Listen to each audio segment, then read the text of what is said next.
Salam gadyrly dinleyijiler, sagamanmasaňyz. Biz size özüniň dörüden dogurluk ýoluna düşünmeňizi, düşünüp özü bilen baky parahatçylykda bolmaňyzy isleýän parahatlyk we merhemet Hudaýynyň adyndan bugünkü dogurluk ýolu atly gepleşimizde ýene bir gezek hoş geldiňiz diýýäris. Siziň her biriňizde beýik biri bardan, merhemetten we rehimden dolu bolan Hudaýdan bereketleri arzu edip, siziň bilen bugünkü günü hem Hudaýyň ýazgylaryndan öwrenmäge başlaýarys. Geçen gepleşiklerimizde eger ýadyňyzda bolsa, biz siziň bilen Ibrahim peýgamberiň öz ogly Ishagy Hudaýyň öňünde, Hudaýyň onu synap, gurbanlyk bermäge çagyryş hakynda gürrüňi öwrenipdik. Bu gürrüň, bu tarih gaty ajaýyp bir tarih. Emma bu tarih şeýle Hudaýyň Ibrahimdan öz ogluny gurbanlyk bermegini soramagy tarihte adamlar tarihinde hak Hudaý tarapyndan talap edilen yeketek bir gezeklik edilen bir wakadyr. Näme üçin Hudaý şeýle zady Hudaý Ibrahimdan talap edipdir, sorapdyr. Bu arkaly ol bize köp hakykatlary, özüniň merhemeti hakynda, adalaty hakynda, geljeki maksatlary hakynda köp zatlary öwretmek isläpdir. Ibrahimyň imanyny synamak bilen Hudaý bize de hakykatlary bu tarihiň üstünden aýan etdi. Ýadyňyzda bolsa geçen tapamyzda biz siziň bilen Ibrahima berilen synagdan nähili Ibrahimyň geçen hakynda öwrendik. Ibrahim şeýle uly talaby, Hudaý tarapyndan şeýle bir uly gurbanlygy talap edilse de iman arkaly şol talaby ýerine ýetirip berdi. Çünki ol inanýardy Hudaýyň rehimine, merhemetine, adalatyna. Hatta Injilde ýazylan Ibrahim ogluny hatta eger öldürmeli bolanda da, gurbanlyk bermeli bolanda da Hudaý onu diýerelip biljekdigine hem inanýardy. Hudaýyň özüniň bir çykalygy tapjakdygyna inanýardy. Eger ýadyňyzda bolsa, ol oglu bilen ýanky şol Moria dagyna baryp gurbanlyk berilmeli dagyň etegine baran wagtynda oglu ondan şeýle diýip sorapdy. Oglum, kaka, otwa, odunwa, emma gurbanlyk guzusu nirede. Şonda Ibrahim bir ajaýyp söz aýdypdy. Ýadyňyzda bolsa Ibrahim şeýle diýdi. Oglum, gurbanlyk guzusyny Hudaýyň özü öpçün eder. Nähili görmän nurup Ibrahim şeýle sözleri aýdyp bildi. Ibrahim ogluny gurbanlyk etmäge, ölüme äkidýärdi. Emma şol hatarda Hudaýyň özüniň bir çykalyga öpçün etjekdigini hem inanýardy. Ishak tarapdan hem biz öwrenmeli zadymyz şol wakada Ishak kakasynyň aýdýanlaryna, kakasynyň ynamyna, şol kakasynyň inanýan hak biri bar Hudaýyna, gudraty güýçli Hudaýyna ol hem inanýardy. Ishak kakasy onu gurbanlyk etmek üçin äkiden wagtynda kiçijik bir çaga därli. Ol yetkinjeklik ýaşyna ýetip barýan bir oglany. Ol kakasyna garşylyk hem görkezip bilerdi. Ýa-da ondan gaçyp hem bilerdi. Emma ol kakasynyň erkine we şol kakasynyň inanýan, kakasyny bir ýat ýurtdan çagyryp täze bir döwlet ýurda getiren şol Hudaýy, inamdar wada beren Hudaýa ol hem inanýardy. Şonuň üçin kakasy bilen Hudaýyň özü çykalyga açar diýip dağa tarap rowana boldy. Dağa çykdylar bile kakasy bilen. Kakasy näme etdi? Ol oglunyň elini daňyp, oglu garşylyk görkezmedi. Erkine dolu boynu bolup, ýanky gurbanlyk berilýän sypaň üstüne ogluny ýatyrdy. Emma haçanda gylyjyny, ýanky pyçagyny ogluny öldürmek üçin Ibrahim gallyranyna gökten Hudaýyň periştesi gepledi. Dur Ibrahim, men seniň ynamyňa, maňa olan dolu bil baglamaňy özüm gördüm. Ogluňy öldürme. Şo wagt şahlary gür şahalan arasyna çolaşyp duran bir goçy gördü Ibrahim. Bu goç nireden geldi? Hudaýyň özü goçy asmandan, gökten öpçün etdi. Şol Ibrahimyň oglunyň deregine, Ishagyň deregine Hudaý özü gökten goç berdi. Ibrahim näme etdi? Baryp Hudaýa şükür edip şol goçy alyp oglunyň deregine, oglu Ishagyň öldürilmeli ýerine goçy öldürüp Hudaýa ýakma gurbanlygyny berdi. Hayran kaldırıcı zat şu taýda ýadyňyza düşse näme diýip-de uraýym? Hudaý öpçün eder. Hudaý öpçün etdimi ıskag üçin? Yerine, ıskagyň yerine öldürilmeli olan goçu öpçün etdimi? Hawa etdi. Şo taýda haçanda goçu öldürüp ýakma gurbanlygyny berenden soň uraýym şol ýere şeýle diýip at berýär. Ýagny Hudaý öpçün eder. Geljekde öpçün eder diýip at berýär. Hatda diýär şu wagta çenli hem şol ýeriň ady Hudaý öpçün eder diýip tutulýar. Bu Ýerusalimdäki Moria dagyna. Bugünkün şol dagda Hudaýyň ibadathanasy Süleyman tarapyndan gurulupdy we bu uly bir şäher emele geldi şo taýda Ýerusalimni. Şol dagda Hudaý Iskagyň yerine Ibrahim üçin özi goç öpçün etdi. Ibrahim bolsa şol dagyň adyna hayran kaldırıcı Hudaý öpçün etdi. Ýagny goçu öpçün etdinni, şonuň üçin öpçün etdi diýip goýmady da Hudaý öpçün eder. Geljekde bir zatlar görkezýän bir at berdi. Bu nämeni görkezýärdi? Wagty gelip Hudaý bütün adamzadyň günäleri üçin. Çünki Hudaýyň sözü näme diýär İncilde? Her bir adam günä edip Hudaýyň şöhratyndan mahrum boldy. We günäniň muzy ölümdir diýär. Her bir adam günä netijesinde Hudaýyň jezasyna, ölüm jezasyna, ýagny baky Hudaý bilen aýralyga münasip boldy. Ýagny Iskagyň öldürilip ýok bolup gitmelisi ýaly her bir adam hem ölüp baky Hudaýdan aýra düşmeli. Bu Hudaýyň hökümü adamzat üçin, adalaty. Emma Hudaý ýanky Iskagyň yerine goçu öpçün edişi ýaly adamzat üçin hem gelecekde. Ýagny Ibrahim'in şol goçu öpçüne goçu gurbanlyk beren gününden soň 2000 ýyldan soňra Hudaý özi asmandan ýene de bir kämil guzyny, adamzatyň günäsini öz üstüne aljak halaskäri asmandan gökten uğratdy. Bu hakynda İncil'in 1-nji babynda şeýle ayatlar bar. Ýagny şol goço meňdeşlikde Hudaý 2000 ýyl mundan ozal adamzatyň günäsi üçin, adamzatyň günäsini aradan aýryp Hudaý bilen ýaraşdyrmak üçin we baky ýaşaşa eýe bolmak üçin Hudaýyň özi guzy ýollapdyr. Bu hem halaskär İsa Mesihdir. Yahya peýgamber İsa Mesihden öňkü gelen Yahya peýgamber şeýle diýip güwä geçýär. Ertesi gün Yahya özüne tarap gelýän İsany görüp, "Ine şu dünýäniň günäsini öz üstüne alan Hudaýyň guzusudur" diýdi. "Meniň izimden bir adam geler. Ol menden üstündir.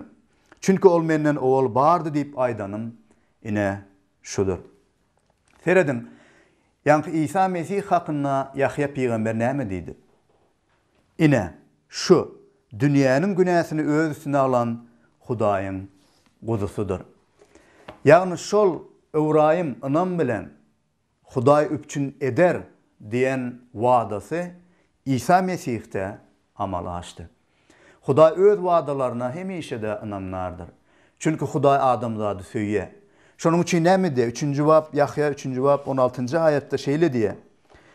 Çünki Hudaý dünýäni köp söýýänligi üçin oğluna iman edenleriň hiç biri helak bolman ebedi ýaşaýşa gowuşsun diýip özüniň ýekeje oğluna berdi.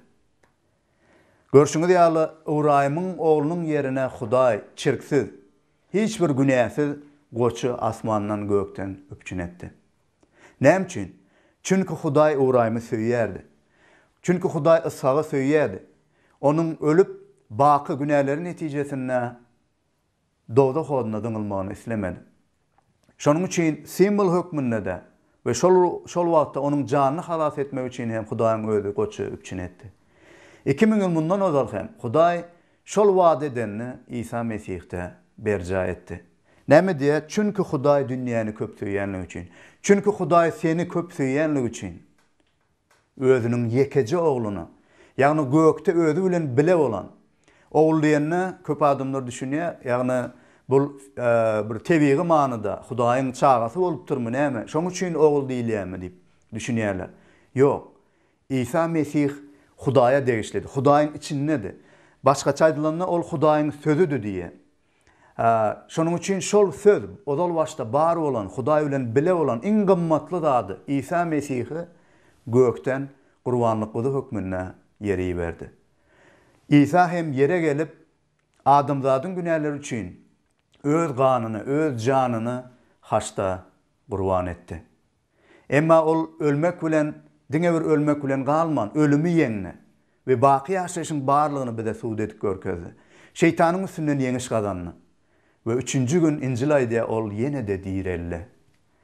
Bugün özüne iman edenlere baky ýaşaşy berjekligini İsa Mesih bize aýdýar. Gelin Tewratdaky taryhymyza gaýdyp geleliň. Hayran galdyrjy zat, haçanla Hudaý özü goçu üpçün edenden sonra ýene de Uraýma şeýle diýip ýüzlenýär. Rebbin periştesi gökten Uraýmy ikinji gezek çağırıp oňa Reb şeýle diýär. Men öz adymdan ant içýärin. Seniň bu işi edenniň üçin, ýagny öz ýalňyz ogluňy menden gaýgyrmanlygyň üçin, men hakykatdanam seni ýalkap, sen nesliňi asman ýyldızlarydyr, deňiz ýakasynyň çägeleri dey köpellerin. Sen nesliň öz düşmanlaryndan üstün çykar. Meniň sözüme gulak asanlygyň üçin, yer ýüzüniň ähli milletleri seniň nesillerinden pata alarlar, diýdi. Serediň näme diýär Hudaý? Ýene bir gezek öz ähtini Uraýym bilen täzeden ýatlat diýär. Bu gezek näme diýär? Men öz adymdan ant içýän. Hudaýdan beýik zat ýok. Hudaý özünden beýik hiç kimiň bolmanlygy üçin, hiç zadyň bolmanlygy üçin öz adymdan ant içýär. Bu hayran galdyrjy. Hudaý ýöne bir aýtmady. Hudaý ant içdi. Ýagny men öz wadamy hökman ýerine ýetirerim. Şeýle ajaýyp Hudaýyň barlygyna men ýüregim joşýar. Men pikir eden şeýle Hudaýy tanamak biziň her bir ýerimizde şatlyk getirmeli. Çünki şol Hudaý biziň hatyramyza, Awraýymyň hatyrasyna, Awraýym ýaly Hudaýyň üpçün etjekligine, Hudaýyň ýoluna iman edenlere wadalaryny berjay diýenler. Hudaý näme diýdi Awraýyma? Men öz adymdan ant içýän. Seniň bu işi edenniň üçin, ýagny öz ýalňyz ogluňy menden gaýgyrmanlygyň üçin, men hakykatdan seni ýalkap, seniň nesliňi asman ýyldızlary dey köpellerin.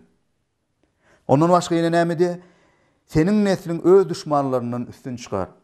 Meniň sözüme gulak asanlygyň üçin, yer ýüzüniň ähli milletleri sen nesillerinden pata alarlar. Şutaýda başgaça ýene sen tohumyňdan ýa-da sen neslinden pata alarlar. Nädip Uraýymyň neslinden bütün milletler pata alyp bilýär. Şeýle sonra ýüze çykmagy mümkin.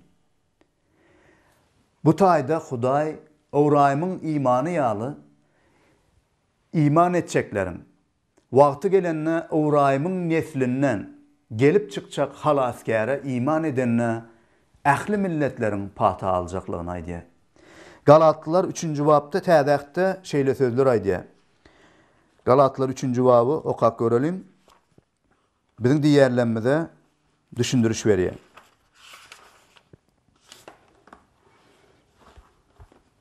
Serediň näme diýär? Mukaddes ýazgy Hudaýyň milletleri imanlary arkaly aklajagyny öňünden görüp Uraýyma bütün milletlere sen arkaly bereket iner diýip öňünden buşlady. Şeýle iman edenler iman eden Uraýym bilen bilelikde bereket taparlar. Serediň nähili ajaýyp wada. Näme diýär? Hudaý öňünden iman arkaly milletleri aklajakdygyny öňünden görüp Uraýyma sen arkaly bereket iner diýär milletlere. Bu nähili ýankaýdyk geçişimiz ýaly şol Hudaý üpçün eder diýilip aýdylan halaskaryň dünýäge geljekligi Uraýymyň neslinden gelip çykýar. Eýem Hudaý näçe müň ýyl soňra boljak zady öňünden Uraýyma wada etdi. Şonuň üçin şeýle iman Hudaýyň wadasyna, ýagny şol halaskary, Uraýymyň neslinden gelip çykjak halaskary iman edenlerin hemmesi tapawdy haýsy millete degişligine seretmezden halas boljaklygyny Hudaý öňünden aýdypdyr. Başga bir ýerde İsa hem Ibrahim hakynda aýdyp geçýär. Yahyanyň 8-nji babyna ol Ibrahim hakynda İsa'nın özü şeýle diýär. 38-nji 44-nji aýatlar. Men atamyň ýanyna görenlenme diýen. Siz hem öz ataňyzyň görenlegini edýärsiňiz. Olar oňa jogap ber, biziň atamyz Ibrahimdir diýdiler. İsa olara diýdi. Siz Ibrahimyň perzentleri bolsaňyz, Ibrahimyň işlerini ederdiňiz. Emma siz meni Hudaýdan eşden hakykatyny aýdýan adamy öldürmäge synanyşýarsaňyz, Ibrahim beýle zady etmänni. Siz öz ataňyzyň işlerini edýärsiňiz. Oňa diýdiler, biz zynadan doglanlar, biziň diňe bir atamyz bar, ol hem Hudaý. İsa olara diýdi. Hudaý siziň ataňyz bolsady, onu siz meni söýerdiňiz. Çünkü men Hudaýdan çykyp geldim, öz özümden gelemok, meni ol iýberdi. Näme üçin aýdýanlanma düşünmeýärsiňiz? 56-njy 58-nji aýatlarda Hudaý İsa şeýle diýär. Ýöne onu tanamaýarsyňyz, men onu tanaýaryn. Onu tanamaýaryn diýsem, onda men hem siziň ýaly ýalançy bolaryn. Men onu tanaýaryn, onuň sözüni tutýan. Siziň ataňyz Ibrahim meniň günlerimi görjekdigine şatlanýardy. Ol gördü we şatlandy. Şonu Yehudlar hayran galy. İsa näme diýe? Siziň ataňyz Ibrahim meniň günlerimi görjekdigine şatlandy diýe. Gördü diýe we şatlandy diýe. Nädip Ibrahim 2000 ýyl mundan öň İsa'dan öň ýaşap geçen. Ibrahim İsa näme diýe? Ibrahim meniň günlerimi gördü we şatlandy. Nämäni gördü Ibrahim? Ibrahim iman arkaly İsa Mesihiň geljekligini gördü. İsa Mesih aslında Hudaýyň içinde olan, barlyk olan üçin ol şol halaskara iman arkaly öňünden iman getirdi. Şonuň üçin Ibrahim hakynda İsa ol meniň günlerimi gördü we şatlandy diýer. Ondan soranlarynda sen özüň ýaş bolup nädip Ibrahimy gördüň diýende İsa şeýle diýip jogap berýär. Hakykatdan size dogrusyny aýdýan, men Ibrahim dogmadyndan öňne bardyryn. Seredin İsa Mesih aslında Hudaý bilen biledi. Ol Hudaýlyk barlyk bolup Hudaýlygyň içindedi. Şonuň üçin 2000 ýyl mundan öňe Hudaýyň sözü, şol barlyk olan Hudaýyň özü yere asmandan geldi. Halaskar bolup, bizi halas etmek üçin. Ibrahimyň imany hakynda ýene de Ýewreilere hatda 11-nji babda 8-nji 16-njy aýatlarda hem ýatlanyp geçilýär. Seredin näme diýe? Ibrahim iman arkaly miras alan ýurduna gitmäge çagyrylanyna bu söze ulak asyp nire barýanyny bilmän ýola düşdi. Ibrahimyň her bir eden işi anam. Geçen epleşimizde biz aýdyp geçdik, anam bu näme? Anam bu öz pikirlerine, öz düşünjene ýa-da görýän zatlaryna inanmak däl. Anam Hudaýyň wagdalaryna, Hudaýyň aýdynlatlaryna, Hudaýyň üpçün edenine inanmak. Köp adamlar öz düşüncelerine, öz dini pikirlerine ýa-da ata-baba ýörelgelerine esaslanyp Hudaýyň özüniň aýan eden ýoluny ret edýärler. Emma Ibrahim häli hiç haçan eşitmedik. Hudaý hakynda eşitenne, oň sesini eşitenne Hudaý näme diýär ona? Ataň enen ýurduny taşlap men ýyzyma düş. Men sana täze bir yer beren. Ibrahim näme etdi? Ay yok, men bu Hudaýy tanamak ýa-da men ata-baba ýolum ba, dinim ba, men şol bilen ýöremeliydim. Yok. Ol Hudaýyň sesini eşitenne, oň wadasyna inandy. Häli görmänke inandy. Köp zatlary Hudaý Ibrahima dogly görkezmedi. Emma oňa wada etdi. Hatta öz adyndan ant içip Hudaý Ibrahima wada etdi. Ibrahim näme etdi? Ibrahim iman arkaly miras alan ýurduna gitmäge çagyrylanyna bu söze gulak asyp nire barýanyny bilmän ýola düşdi. Ol iman arkaly bir ýat adam hökmünde wada edilen ýurtda ornaşdy. Şol wada şärik mirasçylar bolan Ishak we Yakup bilen bile çadırlarda ýaşady. Çünki ol ustasy, gurucusy, Hudaý bolan berk esasly şähere garaşýardy. Näme diye? Şeýle Ibrahim finalanna iman arkaly diye Ishaga gurban hökmüne hödürledi.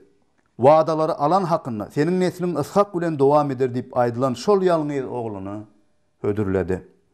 Ibrahim Hudaýyň ölleri hem diretmege başarjagyna pikir etdi. Şoňa görä hem alamat şeklinde Ishagy ölümden alyp galdy. Seredin Ibrahim her bir eden işini anam arkaly, iman arkaly yerine getirdi. Çünkü ol şol gudraty güýçli wada ediyen we wadalaryny berja ediyen Hudaýa ananýardy. İncilde näme diýip ýazylan? Diňe anam arkaly, Ibrahim'de bar olan we başga Hudaýyň dogruluk ýoluna giden, Hudaýyň wadalaryna ananan, Hudaýyň ýoluny kabul eden imanlar ýaly ananýan adam gutular, halas bolar. Başta aýdyşymyz ýaly Hudaý Ibrahim'in oğlunun deregine goçup şinetdi. Bugünkü günü hem Hudaý biziň günälerimiziň deregine özü bilen bizi yaraşdyrmak üçin, biziň baky dowdak oduny eziýet çekmezligimiz üçin öz ogluny, ýagny İsa Mesihe biziň yerimize gurbanlyk berdi. İsa gurbanlyk guda hökmünden asmandan kämil guda hökmüne geldi. Ve biziň yerimize şol haçda öz janyny, öz ganyny gurban getirdi. Çünkü lewillerde şeýle sözler bar. Gan dökülmän günäler bagyşlanmaz. Çünkü ganna jan wa, ýaşaýyş wa. Şol ganyň dökülmegi bilen, malyň ganyň dökülmegi bilen wagtlaýynça günäleriň üstü ýapylýardy. Hudaý bilen gatnaşyk dikilýärdi wagtlaýynça. Emma Hudaý baky gatnaşygy dikiltmek üçin İsa Mesihi biziň yerimize berdi. İsa Mesih öz erki bilen biziň üçin öz janyny gurban etdi. Emma İsa diňe bir ölüp ýok bolup gitmän, 3-nji gün gudrat bilen ýene de direlli. Özüne iman edenlere baky ýaşaýyşyň berjekligini, özüme iman edenler men ýene de direllerin diýen İsa täzeden direlli. Ol bugün hem diri. Ol bugün hem seniň we meniň halasýarym bolmagy isleýär. Emma Ibrahim ýaly bugün bizi dinleýän, bizi görýän ýyleşlem. Mähruwan dogandan Ibrahimdaky bar iman ýaly ananyň iman edin. Şüphelenmeň ýa-da öz düşünjelerinize ermeň. Hudaýyň wadalaryna, Hudaýyň öpçün edenne ananyň. Eger bugünkü gün, eger özüň günälligiňe we günäniň muzunyň ölümligine düşünen bolsaň we baky dowdak otdygyna düşünen bolsaň we şol Hudaýyň öpçün eden halasýaryny kabul etmek isleseň we Ibrahim'in iman edip, kabul edip bereketlenişi ýaly sen hem bereketlenmek isleseň onna şol biri var. Şol Ibrahim'e yol görkeden, bugünkü gün hem gucak açıp sana garaşýan Reb Hudaýa iman getir, anan. Şol aýdylan hakykatlara, şol tariha, Hudaýyň özüň öpçün eden ýoluna anan we kalbyňa anan bilen Hudaýyň aýdýanlaryny kabul et. Eger sen İsa Mesihi öz halasgaryň hökmüni kabul etmek isleseň we şol Ibrahim'e özüne aýan eden biri var Hudaýa ýüzlenmek isleseň, sen oňa şeýle diýip ýüzlenip bilersiň. Ey biri var, bir Hudaý, sana minnettar. Sen öz hakikatyny, öz mukaddes ýazgylanyňdan maňa aýan edýänligiň üçin sana şükür edýän. Men hem Ibrahim ýaly sen wadalaryňa, seniň öpçün eden halasgaryň İsa Mesihe iman etmek isleýän. Men günälerim üçin towba edýän. Men durmuşumyň çalyşmagyny isleýän we seniň ruhy bereketlerini kabul etmek isleýän. Meniň durmuşumy özgert. Rabbim İsa halasgar Mesih, minnettar seniň haçtaky ölümüň üçin. Ganyny döküp meniň üçin janyny berenligiňe men sana minnettarlyk edýän. Men kalyma gel, men durmuşuma eýe bol we men durmuşumy täzele, üýtget we maňa täze ýaşaýyş ber. Öz wadalaryň men durmuşumna öpçün et. Sana minnettarlyk edýän beý Hudaýym.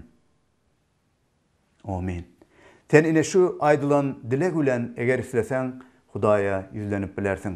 Eger sen bugün şu dilek bilen öz kalbyňdan Hudaýa ýüzlenen bolsaň, onda Hudaýyň wadalary, Ibrahim'e edilen wadalar we İsa Mesih'te yerine ýeten şol bereket, şol gutuluş seniň durmuşyňa hem gelenler. Mundan başlap Hudaý seniň durmuşyňa üýtgeder. Hudaý Ibrahim bilen bile bolup ona yol görkezişi aly, o ýöne bereketleyişi aly, ol seni hem bereketler. Goý Hudaý sana pata bersin. Her ýeriňizde Hudaý hakykatlaryny aýan etsin. Öz dogruluk ýolunu size görkezsin. Geljek gepleşiklerimizde biz Tewratdan öwrenmegimizi ýene dowam etdireriz. Ve Uraýmyň nädip Ishak oglunyň bir owadan gelin alyp ölenişi hakynda we şol tarihten gowy iman ýolu hakynda biz siziň bilen öwreneriz. Goý Hudaý size pata bersin. Sagaman bolun.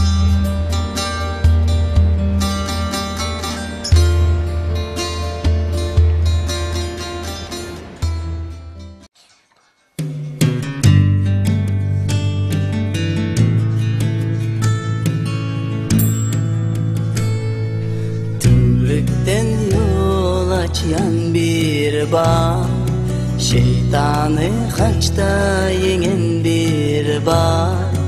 Anha gökte onun sağında, bana pek nur saçyan bir bağ. Söymeni öğreden bir bağ, pek bizden dolan bir bağ. Ähli günahlarımı bağışla, kızgın guçak açan bir bağ. Kızgın guçak açan bir bağ. Elem sırrın bilen bir bağ. Söygü bilen bakan bir bağ. Ganimen üçün akan bir bağ.